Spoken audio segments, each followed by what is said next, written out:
വിജയമന്ത്രങ്ങൾ doctor Amanullah Vadakkangara. അവതരണം റാഫി പാറക്കാട്ടിൽ. നിങ്ങളിലേക്ക് എത്തിക്കുന്നത് സിറ്റി എക്സ്ചേഞ്ച്, ദോഹ, ഖത്തർ. അധ്യായം 468. സഹജീവികൾക്ക് ഓർമ്മകൾ സമ്മാനിക്കുക. ജീവിതം ആവർത്തിക്കപ്പെടാത്ത അനർഘ നിമിഷങ്ങളുടെ ആകത്തുകയാണ്. അതിനാൽ ഒരു നിമിഷവും പാഴാക്കാതെ നമുക്കും മറ്റുള്ളവർക്കും ഓർക്കാനും ഓമനിക്കാനും സുന്ദരമായ ഓർമ്മകൾ അവശേഷിപ്പിക്കാനാണ് നാം പരിശ്രമിക്കേണ്ടത്. Never blame anyone in your life.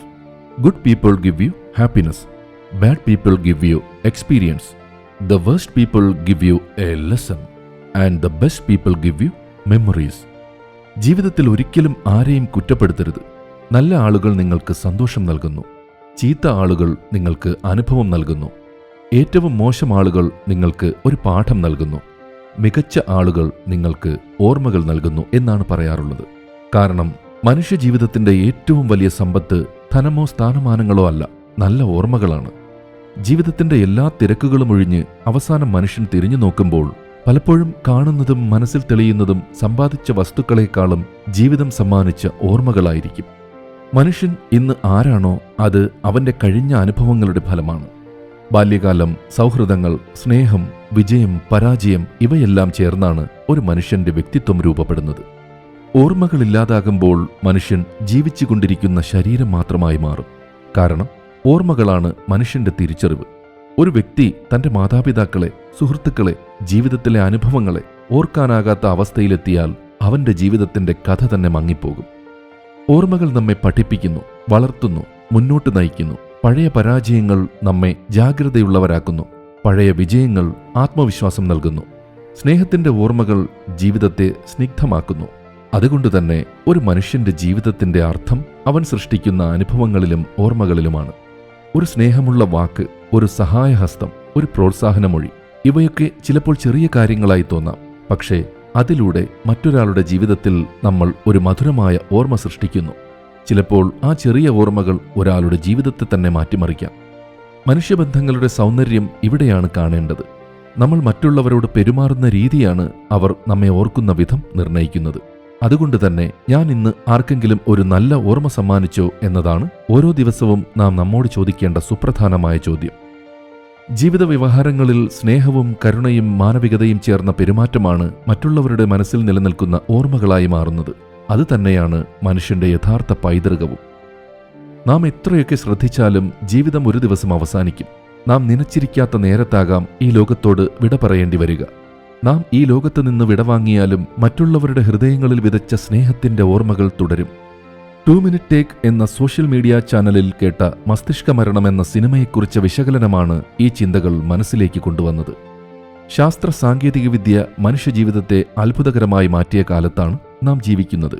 പക്ഷേ ഒരു വലിയ ചോദ്യം ഇന്നും നിലനിൽക്കുന്നു. മനുഷ്യനെ മനുഷ്യനാക്കുന്നത് എന്താണ്? ശരീരമോ അതോ മനസ്സോ? ഈ ചിന്തകളെ ഉണർത്തുന്ന ഒരു മലയാള സിനിമയാണ് മസ്തിഷ്ക മരണം. ഈ സിനിമയുടെ പേര് തന്നെ ഒരു ആഴമുള്ള സന്ദേശം നൽകുന്നു. മസ്തിഷ്കം മരിക്കുമ്പോൾ മനുഷ്യന്റെ വ്യക്തിത്വവും മരിക്കുന്നു. സിനിമ ഭാവിയിലെ ഒരു സമൂഹത്തെക്കുറിച്ചാണ് സംസാരിക്കുന്നത്. സാങ്കേതികവിദ്യ അത്രയും മുന്നോട്ടു പോയ ഒരു കാലം, മനുഷ്യരുടെ ഓർമ്മകളും ചിന്തകളും പോലും നിയന്ത്രിക്കാവുന്ന കാലം. ആ സാഹചര്യത്തിൽ ഒരു പ്രധാന ചോദ്യമാണ് സിനിമ ഉയർത്തുന്നത്. മനുഷ്യന്റെ ഓർമ്മകൾ ഇല്ലാതാകുമ്പോൾ അവന്റെ ജീവിതത്തിന്റെ അർത്ഥമെന്താകും? ഇത് വെറും സയൻസ് ഫിക്ഷൻ കഥയല്ല, മറിച്ച് മനുഷ്യജീവിതത്തെക്കുറിച്ചുള്ള ഒരു വലിയ തത്വചിന്തയാണ്. മനുഷ്യൻ ഇന്ന് പല കാര്യങ്ങളിലും പുരോഗതി കൈവരിച്ചിരിക്കുന്നു. എന്നാൽ സാങ്കേതികവിദ്യയുടെ വളർച്ചയ്ക്കൊപ്പം മനുഷ്യത്വത്തിന്റെ വളർച്ചയും ഉണ്ടാകണം. അല്ലെങ്കിൽ മനുഷ്യൻ യന്ത്രങ്ങളെക്കാൾ അപകടകാരിയായി മാറാം. ഈ സിനിമ നമ്മെ ഓർമ്മിപ്പിക്കുന്ന മറ്റൊരു സത്യം ഇതാണ്: മനുഷ്യന്റെ ശരീരം മാത്രം ജീവിക്കുന്നതല്ല ജീവിതം. ചിന്തയും ബോധവുമാണ് മനുഷ്യജീവിതത്തിന്റെ ആത്മാവ്. ഒരു സമൂഹം യഥാർത്ഥത്തിൽ മുന്നേറണമെങ്കിൽ ശാസ്ത്രവും മൂല്യങ്ങളും ഒരുമിച്ച് മുന്നേറണം. ശാസ്ത്രം മനുഷ്യനെ ശക്തനാക്കുന്നു, പക്ഷേ മൂല്യങ്ങളാണ് മനുഷ്യനെ ശരിയായ മനുഷ്യനാക്കുന്നത്. ബുദ്ധിയുടെ വളർച്ചയ്ക്കൊപ്പം മനുഷ്യത്വത്തിന്റെ വളർച്ചയും ഉണ്ടായാൽ മാത്രമേ പുരോഗതി യഥാർത്ഥ വിജയമായി മാറൂ. മലയാള സിനിമയിൽ പുതുമയാർന്ന ആശയങ്ങളും പരീക്ഷണാത്മക അവതരണവും കൊണ്ട് ശ്രദ്ധേയനായ സംവിധായകൻ കൃഷന്ത് രചനയും സംവിധാനവും നിർവഹിച്ച് 2026 പുറത്തിറങ്ങിയ ഒരു മലയാള സയൻസ് ഫിക്ഷൻ സാറ്റയർ സിനിമയാണ് മസ്തിഷ്ക മരണം. വ്യത്യസ്ത ചിന്തകളുടെ സിനിമാക്കാരനായ കൃഷന്ത് സിനിമ ഒരു വിനോദമാധ്യമം മാത്രമല്ല, അത് സമൂഹത്തെ ചോദ്യം ചെയ്യാനുള്ള ശക്തിയുള്ള ഒരു കലാരൂപമാണ് എന്ന സുപ്രധാനമായ സന്ദേശം ഉയർത്തിപ്പിടിക്കുന്ന കലാകാരനാണ്. ഈ സിനിമയുടെ കഥ 2046 ഭാവിയിലെ കേരളം എന്ന സങ്കല്പ പശ്ചാത്തലത്തിലാണ് അവതരിപ്പിക്കുന്നത്. ഇത് ഒരു ഡിസ്റ്റോപ്യൻ സൈബർ പങ്ക് ശൈലിയിലുള്ള അന്വേഷണ കഥയാണ്. ശാസ്ത്ര സാങ്കേതികവിദ്യ മനുഷ്യരുടെ ജീവിതത്തെയും ഓർമ്മകളെയും എങ്ങനെ നിയന്ത്രിക്കാമെന്ന ചോദ്യമാണ് സിനിമ ഉയർത്തുന്നത്. മനുഷ്യന്റെ മസ്തിഷ്കം, ഓർമ്മകൾ, സാങ്കേതികവിദ്യ എന്നിവ തമ്മിലുള്ള ബന്ധമാണ് ചിത്രത്തിന്റെ കേന്ദ്ര വിഷയം. മനുഷ്യനെ മനുഷ്യനാക്കുന്നത് അവന്റെ ശരീരമല്ല, അവന്റെ ഓർമ്മകളും ബോധവുമാണ് എന്ന കാര്യം വളരെ സമർത്ഥമായാണ് ചിത്രം അവതരിപ്പിക്കുന്നത്. വിജയമന്ത്രങ്ങൾ സംബന്ധിച്ച നിങ്ങളുടെ വിലയേറിയ അഭിപ്രായങ്ങളും നിർദ്ദേശങ്ങളും 00974552625 എന്ന വാട്സ്ആപ്പ് നമ്പറിലോ ceomedia+@gmail.com എന്ന ഇമെയിൽ വിലാസത്തിലോ അറിയിച്ചാൽ സന്തോഷമാകും. ഏവർക്കും ശാന്തിയും സമാധാനവും വിജയാശംസകളും നേർന്നുകൊണ്ട് ഞാൻ റാഫി പാറക്കാട്ടിൽ താൽക്കാലികമായി വിടവാങ്ങുന്നു. പുതിയൊരു എപ്പിസോഡുമായി അടുത്ത ദിവസം കേട്ടുമുട്ടാം.